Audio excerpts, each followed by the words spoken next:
बिस्मिल्लाहिर्रहमानिर्रहीम। नबी करीम सल्लल्लाहु अलैहि वसल्लम की बारगाह में दुरूद व सलाम का नजराना अकीदत पेश करते हैं। प्रोग्राम इंतसाब नाइट के साथ आपका मेज़बान मियाँ फ़ारूक आरिफ हाज़िर खिदमत है। नादरीन, मुल्क की सियासत दिन ब दिन बड़ी तेज़ी से तब्दील हो रही है और बिलाखिर पंजाब असम्बली के हवाले से गवर्नर पंजाब ने बाकायदा तौर पर दस्तखत भी कर दिए हैं। ज़राए का इस हवाले से कहना है और आज रात तकरीबन 10 बजे के बाद असम्बली तहलील कर दी जाएगी। और इसके साथ ही राना सनाउल्लाह साहब का ये हालिया बयान आया है। उनका ये कहना है कि गवर्नर दस्तखत करें या ना करें, असम्बली असूली तौर पर तहलील हो चुकी है। और इसके साथ KPK की भी असम्बली तहलील होने जा रही है। असम्बलियाँ तहलील होने के बाद क्या लाहेअमल होगा सियासी जमातों का? आया आम इंतखाबात होंगे या सूबाई असम्बलियों के इंतखाबात होंगे? इस हवाले से भी आज गुफ्तगू करेंगे। और इसके साथ जो बड़ा आवाम का मसला है वो 2 वक्त की रोटी है। जी हाँ, बिल्कुल आटे का मसला है। आटे के हसूल के लिए अवाम जलीलो ख्वार हो रहे हैं। तमाम सूबाई हुकूमतें अवाम को आटे की फराहमी के लिए जो हैं वो नाकाम नज़र आ रही हैं। इन्हीं मौज़ूआत पर आज हम गुफ्तगू करेंगे। इस वक्त हमारे स्टूडियो में मौजूद हैं INN में जनाब शुएब भट्ट साहब, मुस्लिम लीग नून से इनका तल्लुक़ है, उनको प्रोग्राम में खुशामदीद कहते हैं। और उनके साथ बैरिस्टर अली अशरफ मुगल साहब, पाकिस्तान तहरीक इंसाफ से उनका तल्लुक़ है, उनको भी खुशामदीद कहते हैं। और इनके साथ इजाज़ सम्मा साहब, सीनियर रहनुमा है पाकिस्तान पीपल्स पार्टी के, हम उनको भी प्रोग्राम में खुशामदीद कहते हैं। मैं गुफ्तगू का आगाज़ करूँगा अली अशरफ साहब आपसे। आप ये बताइए कि आप बिलाखिर जीत गए, इत्तेमाद का वोट भी आपने ले लिया और पंजाब असम्बली भी तहलील होने जा रही है, KPK की भी असम्बली तहलील हो रही है, तो उसके बाद आप क्या करेंगे अगर आम इंतखाबात ना हुए तो? अच्छा, पहली बात, बुनियादी बात यह है कि हम ऐसा क्यों चाहते हैं कि यह तहलील हो और क्यों इलेक्शंस चाहते हैं। आज जो मुल्क की इकोनॉमिक सिचुएशन है उसकी बुनियादी वजह पॉलिटिकल अनसर्टेनिटी है। और ऐसा जो टोला जिसका कोई एजेंडा नहीं, अब मतलब 13 जमातों का मुरब्बा जिनकी कोई अपनी वो शनाख्त नहीं, कोई किसी की तारीफ़ कर रहा है, कोई किसी की, अगर कुछ सवाल पूछ रहे हैं तो जवाब किसी और पार्टी के नज़रिए के लोग दे रहे हैं। तो असल बात यह है कि इमरान खान साहब ये चाहते हैं कि हमारी पार्टी एक इलेक्शन में जाना चाहती है जो फ्री एंड फेयर हो, ताकि मुल्क में सर्टेनिटी आ सके, पॉलिटिकल स्टेबिलिटी के साथ मौशियत का ताल्लुक है। और ये बात मेरा ख्याल मैं एज इंडिविजुअल नहीं बल्कि हालिया दिनों में पाकिस्तान के सिपा सलार ने भी कहा है कि आप पाकिस्तान की जो तरक्की की ज़मानत है वो मौशी तौर पे है, इस्तिकामत की वजह से होगी। तो इसलिए व्हाट वी वांट इज़ कि पॉलिटिकल स्टेबिलिटी है वो सिर्फ और सिर्फ जनरल इलेक्शन से आ सकती है। और मैं एक आखिरी बात सिर्फ ये कि देखें, इतनी अनसर्टेनिटी है कि इन मुस्लिम लीग नून जमात के जो अपने कायद हैं उनके अपने भाई की वज़ीर आज़म होने पर यकीन नहीं कि वो पाकिस्तान नहीं आना चाहते, कि उनका भाई वज़ीर आज़म है, आप पाकिस्तान आ जाओ, FI आपके पास है, आप आ जाओ। तो उनको यकीन नहीं है कि ये हुकूमत रहनी है कि नहीं रहनी।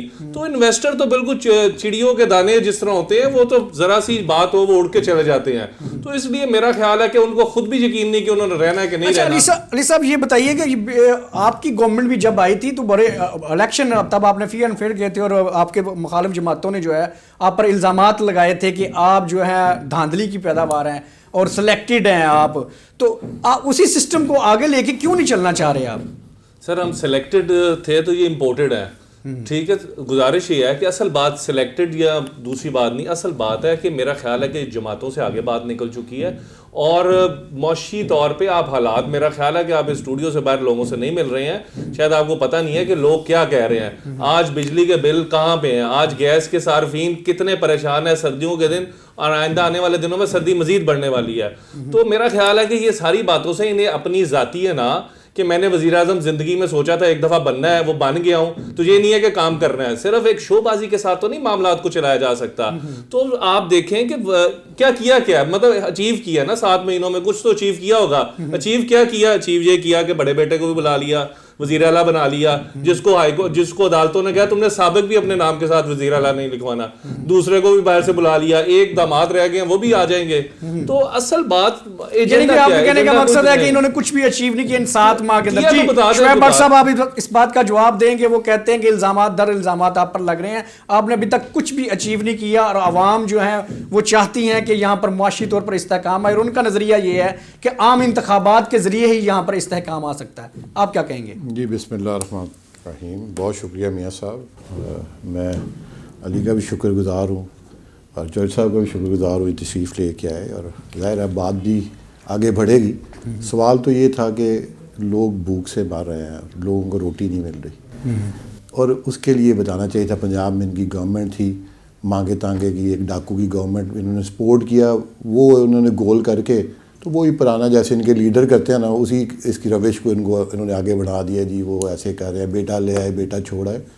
इमरान खान साहब के बेटे कौन से यहाँ पे लोकल किसी स्कूल कॉलेज में पढ़े, वो भी बेचारे लंदन में रुल रहे हैं। तो अपनी अपनी मर्ज़ी है, जो कि जहाँ पे रहना चाहे रह सकता है। मेरा ख्याल ये इलरेलेवेंट गुफ्तगू है। अगर आप इस पर नोट फरमाएँ ना, जो आपने जो बात की है कि आपने ये चैनल स्टार्ट किया है, अगर आपने आज स्टार्ट किया तो आज ही तो नहीं आपने इस जगह पे पहुँच के। ये जो क्राइसिस है ये अभी 6 माह में मौजूदा गवर्नमेंट की वजह से तो नहीं आ गया, 3.5 साल की वजह से आया है। देखे ना, ये जानते हैं। और मुझे खुशी है क्योंकि मैं अपने तो सर इससे 35 साल पहले तो अगर आपके पास गवर्नमेंट रही ना सर, सवाल तो बड़ा। Let me answer sir, please continue. देखें, मुझे खुशी है, मेरा बड़ा प्यारा भाई है, तो मैं इनका बड़ी कदर भी करता हूँ कि देखें इन्होंने माना कि हाँ हम लोग सिलेक्टेड थे, लेकिन हम नहीं मानते हम इम्पोर्टेड है। अच्छा, ठीक है, इन्होंने कहा हम सिलेक्टेड थे, ये भी इम्पोर्टेड है, मान रहे सिलेक्टेड थे।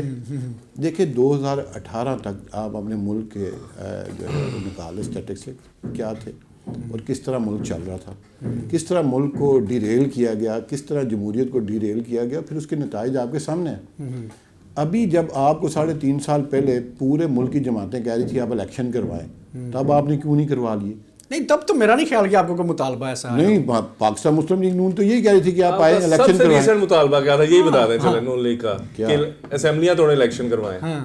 सबसे रीसेंट वो जो चुन्नू मुन्नू है उन्होंने यही बोला था कि आप कराएं। मुझे नहीं पता ये चुन्नू मुन्नू कौन है। मैं तो देखें बड़े एटिकेट्स में इमरान खान को भी इमरान खान साहब कह के बुलाता हूँ, तो ये ज़्यादा बेहतर होगा कि हम इज्जत के साथ लोगों को बुलाएं। जो अच्छा, इजाज़ अहमद साहब आप बताइए, आप बड़े सीनियर यहाँ पीपल्स पार्टी में हैं, आप ये बताइए कि आपको अगला सिनेरियो क्या नज़र आ रहा है? आपको जनरल इलेक्शन होते नज़र आ रहे हैं या प्रोविंशियल असम्बलियों के इलेक्शन हो जाएंगे? जो भी सूरत हो, मैं पहले तो आपका शुक्रिया अदा करता हूँ कि आपने बड़े तवील अरसे के बाद PTI और PMLN से ऐसे लोगों को बुलाया कि जो बड़े बामी इत्फाक से हम बातचीत अच्छे तरीके से कर सकेंगे। मेरे लिए ये खुशी की बात है। बात यह है कि जिस वक्त पहले चलें, आपसे इसी सवाल का जवाब जो है ब्रेक से आने के बाद लेंगे। हमारे साथ रहिएगा, स्टे विद अस।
प्रोग्राम में दोबारा खुशामदीद। ब्रेक पे जाने से पहले मैंने इजाज़ अहमद साहब से सवाल किया था, सर आप ये बताइए कि आपको क्या जनरल इलेक्शन होते नज़र आ रहे हैं या प्रोविंशियल असम्बलियों के इलेक्शन हो जाएंगे दोबारा?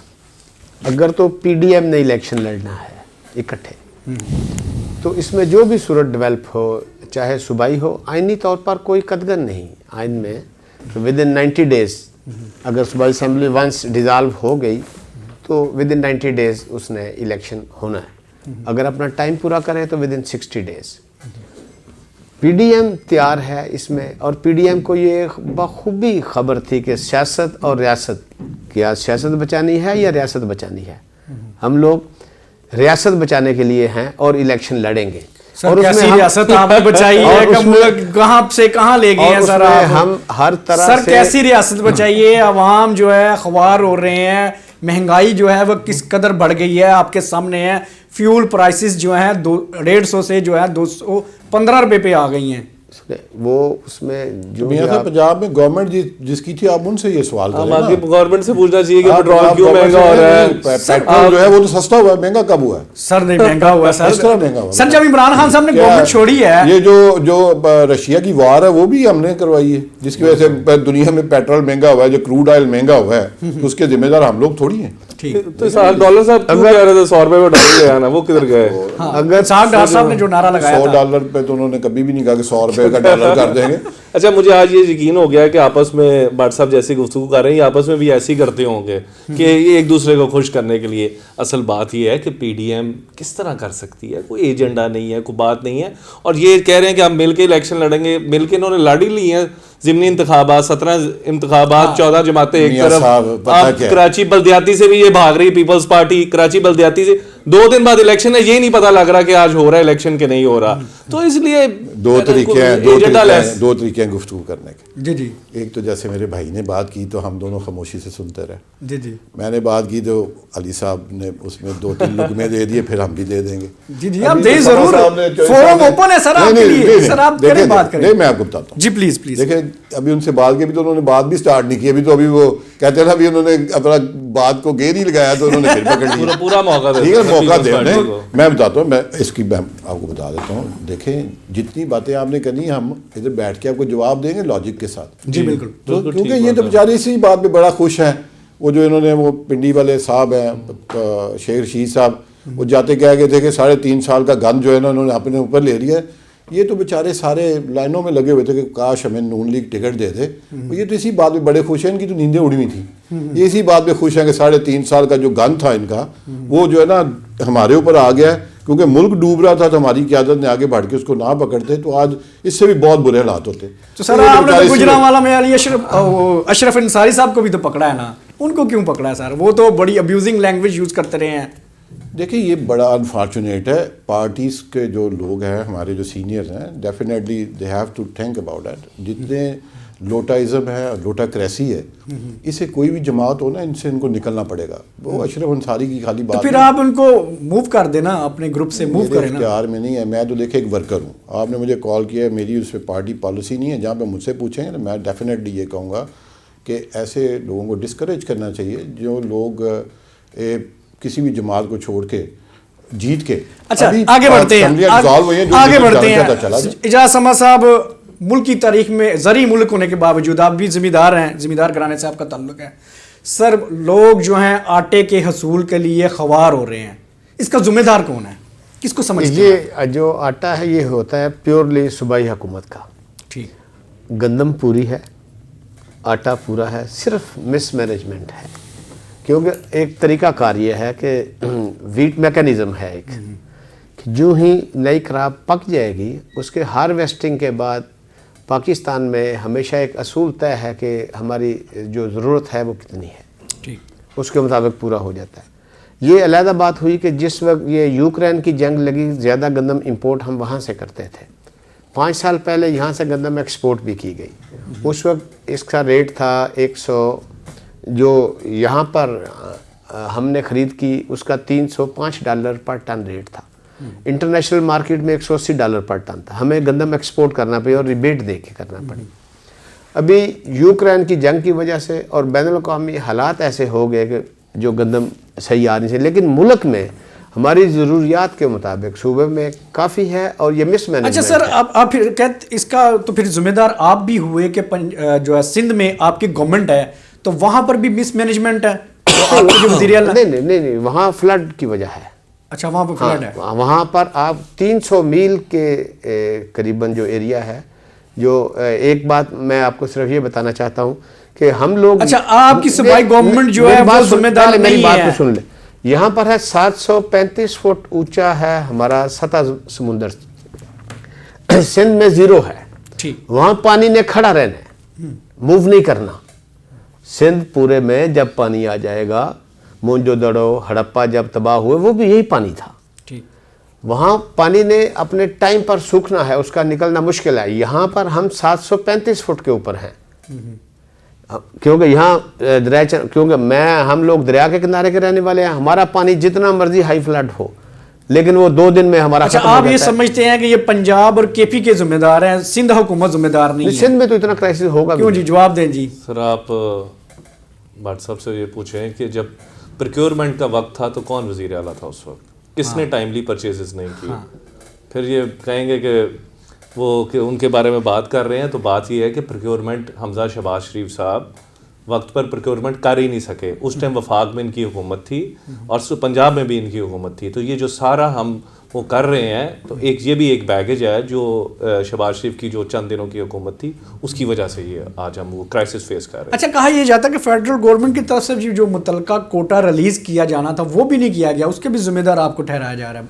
भट्ट साहब इस वाले से क्या? ये तो जानबूझ के फेडरल गवर्नमेंट ने कहा, इन्होंने तो उसको बाकायदा जो है ना डिस्करेज किया इन्होंने, परवेज़ इलाही साहब ने। ये तो ऑन बोर्ड चीज़ें सबके सामने हैं, इन्होंने ऑन बोर्ड उनको करने की कोशिश की। इन्होंने उधर से जो हमारा महकमा है वहाँ से इन्होंने ये लिया ही नहीं। सेकेंडली देखें, आप खुद कह रहे हैं कि वो 2-3 कितनी देर रही उनकी गवर्नमेंट को, मैं महीना रही होगी, कितनी देर रही, उन्होंने उसमें क्या करना था? तो नहीं, लेकिन वो कह रहे टाइम जो है वो प्रोक्योरमेंट का वही टाइम था। वो कौन सा टाइम था जी? उसमें तो कौन सी गंदम आ गई थी? अभी एक 2 माह पुरानी बात है, उस वक्त कौन सा ऐसा प्रोक्योरमेंट का टाइम था? ऐसी बात नहीं है। ये तो देखे 1 साल की प्लानिंग होती है कि 1-2 माह की प्लानिंग्स होती हैं। अगर ये देखे ना, अभी आटे का बुरहान आया तो ये जो बंदा 15 दिन रहा है उसके ऊपर डाल रहे हैं। 3.5 साल वाली बात, 3.5 साल वाली बात पे तो वो बताए ना, इम्प्लीमेंट का वक्त होता है ना। 3.5 साल में कौन सी आपने यूनिवर्सिटी बनाई, कौन सा ऐसा काम किया आपने, कौन सा ऐसा अच्छा अली साहब, वाकई ये तहरीक इंसाफ के ऊपर ये बड़े इल्जामात हैं अपोजिशन जमातों के। मियां साहब जरूर आप 3.5 सालों में कोई भी ऐसा काम नहीं किया। इसका मैं जवाब आपसे लूंगा। यहाँ पर मुझे एक छोटी सी ब्रेक लेनी है, ब्रेक पे चलते हैं, हमारे साथ रहिएगा।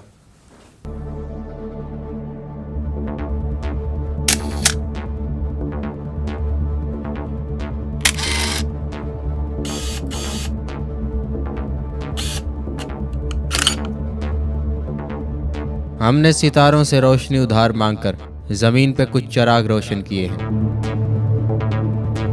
हम पहुंचाएंगे आप तक हकीकत, रोशनी, आगाही।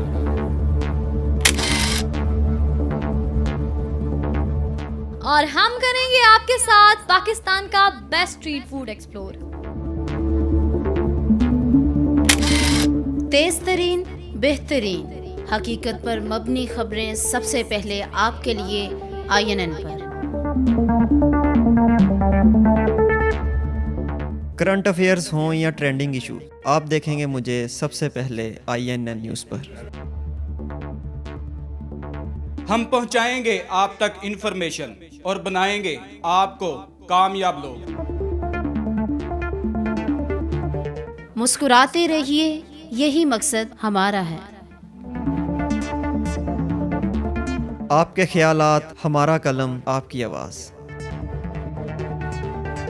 हर रंग में ढलते हुए दर्द को तहरीर करेंगे, तस्वीर बनेंगे, आवाज बनेंगे, आप तक लाएंगे। हम जरिया बनेंगे आपके लिए इंटरटेनमेंट का, फन का, मालूमात का, मुस्कुराहट का।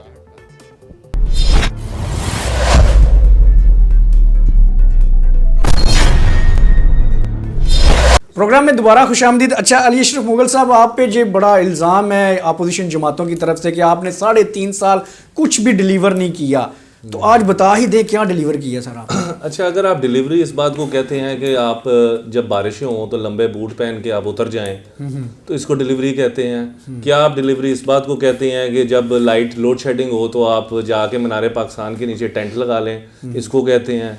या आप किस बात को इस सर्विस डिलीवरी कहते हैं? अच्छा, बुज़दार साहब का कसूर ये था कि वो शोबाजी नहीं करते थे, वाकई ये उनका कसूर था, क्योंकि हमारी पार्टी पॉलिसी ये नहीं थी कि हम अगर 2 करोड़ रुपए का काम कर रहे हैं तो 5 करोड़ के इश्तिहार लगा दें जिस पे मियां नवाज शरीफ और शहबाज की भी तस्वीर हो। हमारा कसूर ये था कि हमारी हमेशा मीडिया से लड़ाई किस बात पे रही कि हमने तशहीर पे कम जोर दिया और कामों पे असल जोर दिया। दूसरी बात है, जहाँ तक बात रहेगी कि सर्विस डिलीवरी की, तो मेरा ख्याल है कि इनके जो तमाम जमातें हैं इनको ये कॉन्सेप्ट ही नहीं है कि रियासत मदीना क्या चीज़ है। असल इमरान खान और बुज़दार साहब का जो सबसे बड़ा कारनामा था, मेरा ख्याल कि अगर सड़कें और ये इन चीज़ों को तरक्की समझते हैं तो ये एक पस्त माशरों की निशानी है। असल 10 लाख का जो जरूरत सर, मैं आपको बताने उस पर आ रहा हूँ सर, माशरे की जरूरत सर, है, मैं बताने लगा हूँ। पहली आप मेरी बुनियादी बात यह है कि हेल्थ कार्ड को किया गया। हेल्थ कार्ड इतना बड़ा इंकलाब था, इतना बड़ा इंकलाब है कि हर बंदा जिसके घर बीमारी आ जाती है तो वो पहले सोचता था कि वो कहाँ से उधार मांगेगा, किस रिश्तेदार से कर्ज लेगा। तो मेरा ख्याल है कि ये जो चीज़ है हेल्थ इंश्योरेंस की, वेलफेयर स्टेट्स में भी ऐसी की नहीं गई, तो इट हैज़ सुपरसीडेड एवरीथिंग, ये बाकी सारी चीज़ें हैं। और जहाँ तक और ये सड़कों और सारी चीज़ों की बात कर रहे हैं, तो अगर आप किलोमीटर वाइज बात करेंगे तो आज मेरे पास स्टैटिस्टिक्स नहीं है, मगर जितना शहबाज शरीफ साहब ने सड़कें बनाई, और आप सबको नेचुरली पता है कि उनका इंटरेस्ट भी क्यों था इतना डेवलपमेंट, कंस्ट्रक्शन डेवलपमेंट में, तो वो भी सारों को सब सारी बात पता है। बहरहाल वो अगर कहेंगे तो वो भी मैं आपके साथ शेयर करूंगा, वो ज्यादा ही है, कम नहीं है इनसे। मेरा भाई भूल गया, इन्होंने अभी कहा पस्त ज़हनियत की, मतलब बहुत पस्त ज़हनियत है इनकी लीडरशिप की कि सड़कें इन्होंने ज़्यादा बना ली हैं। बस ये बात नहीं है, देखें सड़कें भी ज़रूरत है, हॉस्पिटल्स भी ज़रूरत है, ये सारी चीज़ें ऐसी हैं। अगर सड़कें नहीं प्रायोरिटी की बात कर रहा हूँ, प्रायोरिटी मैं यही तो कह रहा हूँ। देखें ना, आपने एक बात नहीं बताई, क्या प्रायोरिटी थी आपकी, आपने क्या किया? 2014 में इनिशिएटिव लिया गया जो हेल्थ कार्ड था पाकिस्तान मुस्लिम लीग नून में, आप निकाल के देखें कब हुआ। निकाल के दिखा, आपने 2022 में आके हेल्थ कार्ड बना लिया अचानक से, ऐसा नहीं है, ये तब इनिशिएटिव लिया गया, ये तब का है, आप चेक कर लीजिएगा, अगर ना होगा तो मैं जिम्मेदारी से सर जरूर आप। अच्छा, आप एहसास प्रोग्राम पे भी कदर करना है कि वो बेनजीर इनकम सपोर्ट प्रोग्राम की ही दूसरी किस्म थी। नहीं, वो बिल्कुल बेस्ट का उसका एक एडवांस वर्जन है, बिल्कुल I agree with you on this. मियां साहब बात सुने, आपने जो सवाल किया वो जवाब लेना। इन्होंने 2-3.5 साल में क्या किया है बताया ना, कि इन्होंने यूनिवर्सिटी कौन सी बनाई है, इन्होंने कौन से हॉस्पिटल नए बनाए हैं। अभी इन्होंने कहा जी सड़कें बनाना पस्त ज़हनियत की निशानी, अभी एंड में आके इन्होंने कहा जी हमने उनसे कोई 20 किलोमीटर ज़्यादा बनाया। तो देखें, मोटरवेज किसने बनाए आपके इल्म में, हॉस्पिटल्स किसने बनाए आपके इल्म में, यूनिवर्सिटीज़ किसने बनाई आपके इल्म में। आप गुजरावाला में देख लें, मेरा भाई पूरा इसका हाथ है, सूबाई गवर्नमेंट में भी इसका बड़ा ताल्लुक था, मैंने भी देखता रहा हूँ। बताए ना, गुजरावाला में कोई ऐसा बता दें कि कोई चीज़ इनकी गवर्नमेंट ने बनाई हो जो बन गई, लो जी ये हमारा बताएं नहीं अली साहब, आप मनसूबा बता देना मुझे। सवाल आपकी कोर्ट में है सर, आपको बताना पड़ेगा आज। मैं बताता हूँ। सबसे पहली बात यह है कि भट्ट साहब से ये पूछ दें कि जब लाहौर सियालकोट मोटरवे बन रहा था तो इनकी गवर्नमेंट के वजीर, वफाकी वजीर खुर्रम दस्तगीर साहब, उस्मान इब्राहिम साहब इधर मौजूद थे, एक उसको लिंक क्यों नहीं ये तब दे सके? ये गवर्नमेंटों का काम सर, है। शहबाज शरीफ वज़ीर आला था, 5 साल सूबाई गवर्नमेंट रही है सर, मैं उस तरफ आ रहा हूँ। हम लोगों ने जोर लगा लिया, आप भी चक्कर खा के थक गए, हम भी आपके साथ चक्कर खा के थक गए। सुनते हैं, बताया ना उन्होंने क्या किया। सर एक मैं तब आप प्रेसिडेंट चैम्बर थे सर, भट्ट साहब मुझे भी याद है जरा। प्रेसिडेंट चैम्बर हैं, देखें बिजनेस कम्युनिटी के और मसाइल है, ठीक है, वहाँ पे बिजनेस कम्युनिटी की बात होती है, हम लोग बिल्कुल वहाँ पे बात करते हैं। यहाँ पे हमारे बच्चों का मुस्तकबिल का मामला है, मेरे भी, अली के भी। चले अली साहब से जवाब लेते हैं। अली साहब आप बताएं। मैं बिल्कुल ये बताने लगा था, असल बात ये है कि आप फिर बात कर रहे थे प्रायोरिटीज़ की। पाकिस्तान तहरीक इंसाफ गवर्नमेंट की प्रायोरिटी ये कभी भी नहीं रही कि हम सिर्फ सड़कों पे फोकस करें। हमारा फोकस मेन था हेल्थ और एजुकेशन था, जिसके लिए गुजरांवाला में यूनिवर्सिटी ऑफ गुजरांवाला के लिए एक जगह मुख्तस की गई, और वो आपको भी पता है। और उसके अलावा हॉस्पिटल के जो चिल्ड्रन हॉस्पिटल का प्रोजेक्ट है वो भी ऑन द कार्ड्स है, तो इंशाल्लाह ताला उसकी जगह एलोकेट की गई है। अगर बात साहब कहेंगे तो कागज में भी शेयर कर दूंगा। मुझे अफसोस है, आप जानते हैं ये चिल्ड्रन हॉस्पिटल कब शुरू हुआ, उसके कब इनिशिएटिव लिया गया। अब आप मासूम बन के बैठ जाए तो मैं कुछ कह नहीं सकता। पता तौफीक भट्ट साहब ने जब वो करवाया था, जो राह वाली वो शुगर मिल वाली जगह है, ये देखे ऐसे ना करें। बाकी प्रोजेक्ट आपके सारे 8 महीनों में बनते हैं, ये वाला प्रोजेक्ट आपका 35 साल से नहीं बन सका।